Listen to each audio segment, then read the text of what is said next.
আসসালামু আলাইকুম বন্ধুরা, আজকে আমাদের শুটিং চলতেছে সুদখোর বিল্লাল। এই যে সুদখোর বিল্লাল, হাতে টাকা দেখেন। আজকে সুদখোরের শুটিং চলতেছে, মোটামুটি লোকজন ভালোই আছে। এই যে আমাদের রেজাউল ভাই, এখানে এই যে আজিবুর, এই যে সুদখোর বিল্লাল কিছু বলতেছে লাইভে। ভিডিওটা আসলে আমরা একটা মজার ধরনের একটা ভিডিও বানাইতেছি, যেন ভিডিওটা যেন একটা সুন্দর হয়। তা আসলে আমরা যে ভিডিওটা বানাইতেছি সুদ করে ভিডিও, আসলে আমি সুদ খাই না, আমি সুদের টাকা লাগাই না। আপনারা অনেকে ভিডিওটা দেখে অনেক কিছু মন্তব্য করতে পারেন।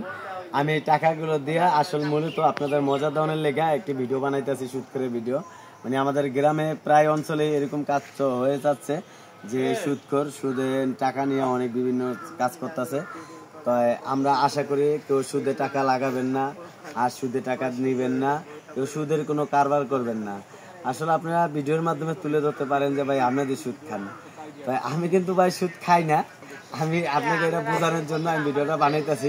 এই টাকাগুলো নিয়েছি, যেমন সুদখোর এখানে কিছু টাকা আছে, এই টাকাগুলাই ওর হাতে তো ওর হাতে নেই, ওর হাতে তো ওর হাতে নেই। আসলে বিল্লাল ভাই যে কথাগুলো বলছে বাস্তব কথা। এটা আসলে এই নাটকটা হবে হলো আপনার সুদ দেওয়ার পরে তার পরিস্থিতিটা কি হয় সেটার বিষয়ে এই নাটকটা সাজানো হয়েছে।